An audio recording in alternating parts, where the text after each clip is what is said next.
Hey, it's Lucero Boy, and as you can see, today's video is going to be a little different. I've been playing a lot of Animal Crossing recently, and I realized my interest in personal finance has affected how I play video games. That's like crazy weird, right? The choices I make in-game and where I spend the money I earn, I'm constantly thinking, will this actually propel me further? For instance, do I want to buy the dresser for 100,000, or should I buy the bridge that's 100,000, but it will actually progress my game? There are a lot of personal finance lessons that Animal Crossing actually teaches you without you even knowing. Nowadays, while I'm playing a game, I'm thinking about active income, passive income, return on investment, and opportunity cost. Who would think I'd be thinking about that while I play games? But as a result of this, I was able to get to the end game of Animal Crossing within a week. And 80 hours of gameplay. I think it's really interesting how people are engaging in investments in a video game, but won't even think about it in real life. Hopefully this video will help you see how you can apply these concepts in real life, how personal finance is a no-brainer in video games, and how you shouldn't ignore it in real life as well. I know what you're thinking. I just want an excuse to play more Animal Crossing. No, of course not. This is quality content, so let's get this started. Let me know in the comments below if you are actively investing in Animal Crossing like I've been. In Animal Crossing New Horizons, you start on a deserted island with some animals. It's up to you to shape and develop the island. The currency in the game are bells. Bells can be earned from selling various resources you collect and items that you craft. In order to progress in the game, you need to spend bells, pay off your loan, and invest in island infrastructure. You reach the end game when you gain the ability to terraform your island. So how has personal finance helped me reach this goal within a week of playing? So let's look at the types of active income in Animal Crossing. You can fish, catch bugs, gather resources, and craft. All this can be sold to earn bells. Catching fish and bugs can gain many bells, but it's unreliable. Sometimes you can get high value animals, and most of the time you won't. Gathering resources is consistent income. However, resources are relatively low in price and finite on your island. Crafting is consistently more profitable. However, you need the right resources and you need to spend time crafting large amounts of items. When I first started playing Animal Crossing, the thing that I was always thinking about is how can I make more bells? Initially, it wasn't obvious. I thought the only way to make bells was gathering resources and catching bugs. A key characteristic of video games is progression, and part of that progression is the ability to make more money more efficiently. This is sometimes done with upgraded items that help you generate money faster, or investing in something that produces money, also known as, passive income streams. After playing for a few hours, I realized there are several passive income mechanics that are available in Animal Crossing. So we have fruit trees and flowers, which are the only things you can put on your island to increase the finite amount of resources you can harvest every day. You can get more wood, and it produces fruit. Every foreign fruit can sell for 500 bells, and the fruit trees grow 3 fruits every 2 to 3 days. Now you have an option. Should you sell all the fruit for 1500 bells, or should you plant all the fruit for 4,500 bells on a 3-day cycle? Some people consider the opportunity cost of not having bells now more important than future bells. Maybe you want to buy that fancy shirt from the store that will only be there for that day. We do this in real life every day. We don't consider the possibility of the avocado toast money being used for future income instead. In this case, your island has a finite amount of resources. Each fruit tree you plant essentially increases the value of your island by 1,500 bells.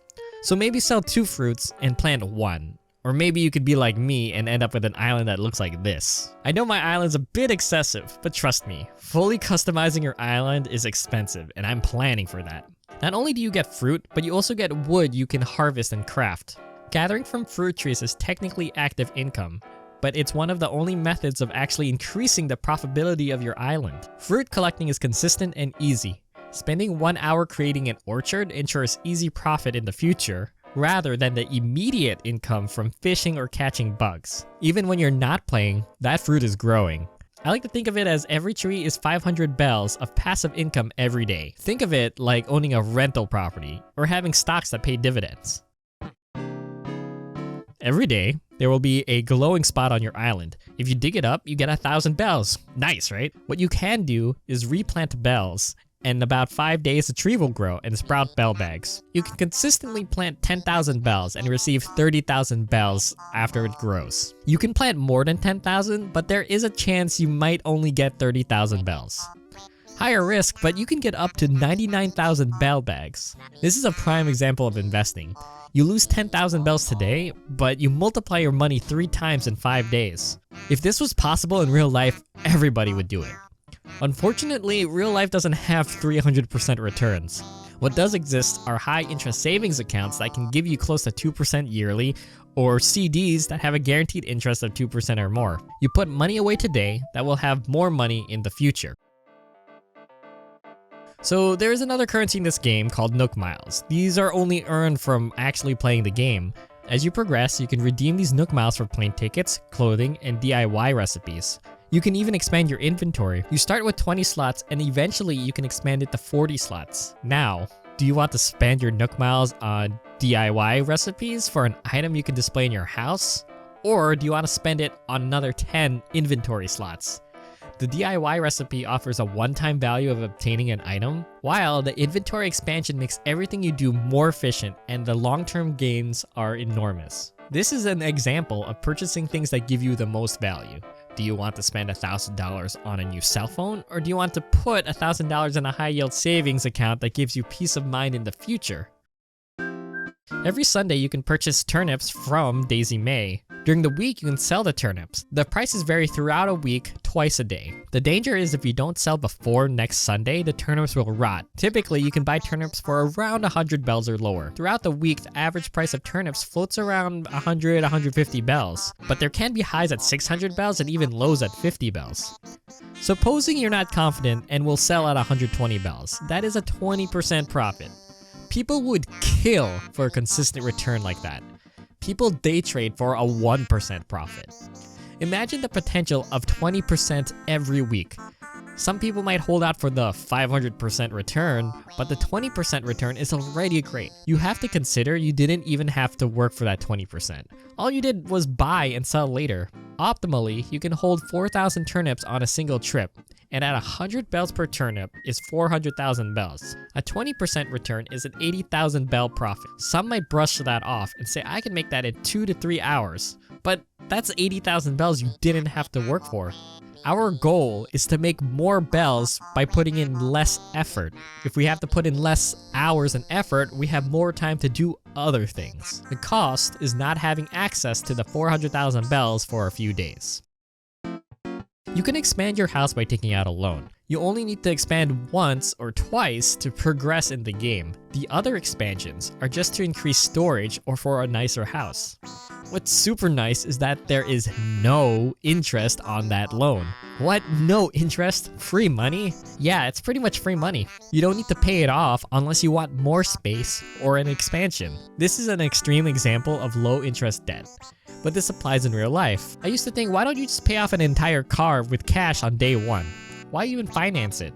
Well, if your car interest is less than 5%, the money you would have spent on the car could have been invested in an index fund that has an average return of 7% and would make you more money. The same could be said for your mortgage. You could use the money to invest in your business instead, or invest in stocks. The idea is the opportunity cost of not being able to invest the money is greater than the interest on your debt. If we bring this back to Animal Crossing, should you pay off that 2 million bell loan, or should you just invest in turnips for a 400,000 bell return at 20%? Unless you want a bigger house, of course, but that's up to you. Lastly, we have the ABD. It acts as a bank account for all your bells. What's cool is that any balance that remains at the end of the month gains a 10% interest. Yeah, no big deal, right? 10% for a month? If you have 100,000 bells, you get 10,000 bells. Consider if you left at 100,000 bells for an entire year. After 12 months, you would have 300,000 bells. In real life, a 10% interest monthly is absolutely crazy. I was talking about a 2% savings account before, and that's for a whole year. People would already kill for a guaranteed 10% yearly return on a stock. It's funny how some of these examples are no-brainers. Of course you want to increase your future income over some random piece of furniture, but the majority of people when faced with real-life scenarios would rather go out for dinner an extra time every week, buy a new outfit, or go on several vacations a year. Yes, I'll agree the returns are much less and often more risky unless you have time to weather the storm. But if every day when you spend time or money you think, what can I do to propel myself further in the future? What can I do to have more financial stability? You'll start making decisions that will have a huge impact years from now.